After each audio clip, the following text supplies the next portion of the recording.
রামনবমীতে জঙ্গি হামলার আশঙ্কা বিজেপি বিধায়কের এবং মালদা মুর্শিদাবাদে জঙ্গি হামলার আশঙ্কা করছেন তিনি। আশঙ্কা করছে বিজেপি বিধায়ক শ্রীরূপা মিত্র চৌধুরী।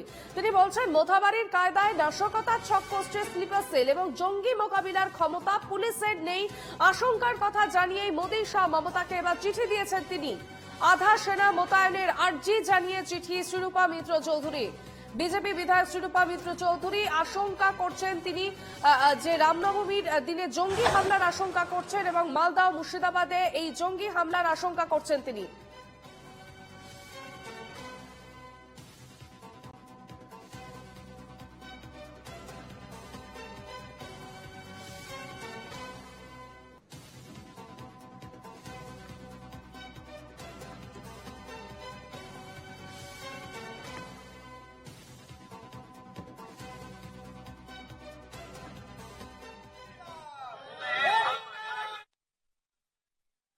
আমি আশঙ্কা করছি কালকে রামনবমীর প্রসেশনে জঙ্গি হামলা হতে পারে এবং তার কারণ হচ্ছে আমরা বিগত কয়েক মাস ধরে দেখছি মালদা এবং মুর্শিদাবাদে এবং রিসেন্টলি মোথাবাড়িতে একটা পার্টিকুলার ফরম্যাটে অ্যাটাক করছে।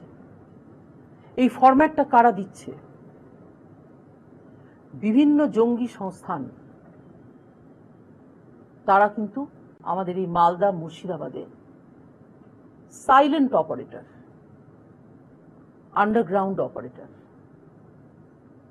এতদিন আমরা সেটা বুঝতে পারিনি। তাদের মাস্টার মাইন্ডরা কাশ্মীরে থাকতেন, উত্তরপ্রদেশে থাকতেন।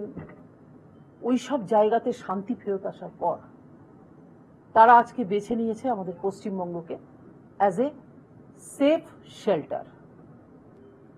আমি আশঙ্কা করছি, আপনাদের মাধ্যমে জানাচ্ছি, পুলিশ প্রশাসনের কাছে আবেদন করছি, আগামীকাল রামনবমী উপলক্ষে মালদা এবং মুর্শিদাবাদে শুধু আমাদের পুলিশ, শুধু আমাদের সিভিক নয়, দরকার হলে প্যারামিলিটারি ফোর্স, তাদেরকে নামান। বিজেপি বিধায়ক শ্রীরূপা মিত্র চৌধুরী রামনবমীতে জঙ্গি হামলার আশঙ্কা করছেন তিনি।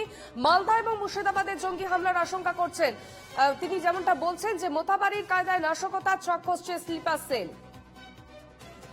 আমরা সরাসরি যাব, রয়েছেন আমাদের প্রতিনিধি সুমিত ঘোষ। সুমিত, শ্রীরূপা মিত্র চৌধুরী বিজেপি বিধায়ক, তিনি একেবারে বিস্ফোরক মন্তব্য করলেন। তিনি বলছেন মালদা এবং মুর্শিদাবাদে জঙ্গি হামলার আশঙ্কা রয়েছে ওই দিন।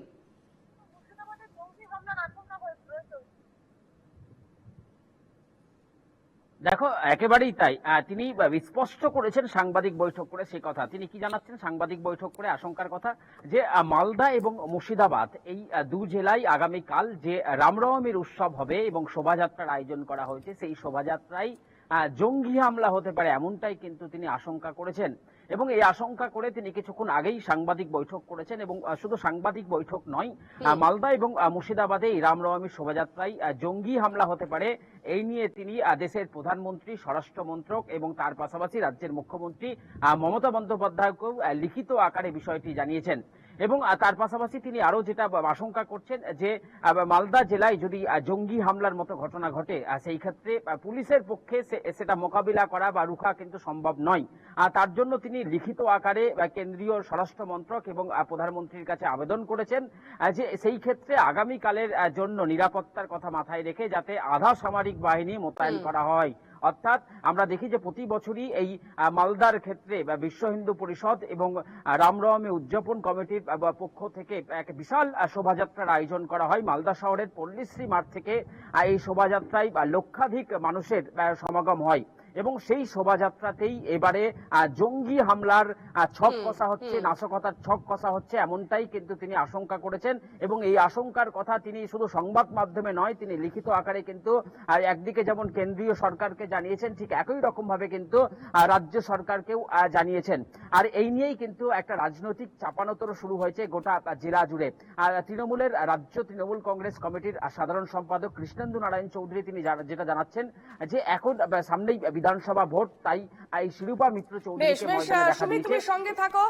কৃষ্ণেন্দু নারায়ণ চৌধুরী তিনি কি বলেছেন শোনাবো।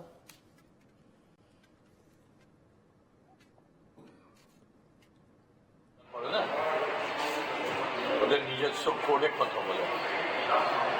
তো শিরোপা দিদি কীভাবে জানলো না হবে এটা উনি বলতে পারবেন। দিল্লিতে ওনার সরকার আছে, ওনার উচিত একদম দিল্লিতে জানানো উচিত। এনআইএর দাবি সিবিআই ক্রাইম ব্রাঞ্চের কাছে সাহায্য চান করুন, যখন ওনার কাছে খবর চলে এসছে চুপ করে বসা উচিত না। আর এসব কথা বলে বাংলার মানুষকে ভয় দেখিয়ে লাভ নেই। বেশ, আমরা শুনলাম কৃষ্ণেন্দু নারায়ণ চৌধুরীর বক্তব্য এবং এই ঘটনায় আমরা অবশ্যই নজর রাখবো। আমাদের সঙ্গে ছিলেন আমাদের প্রতিনিধি সুমিত ঘোষ। সুমিতকে আপাতত ধন্যবাদ।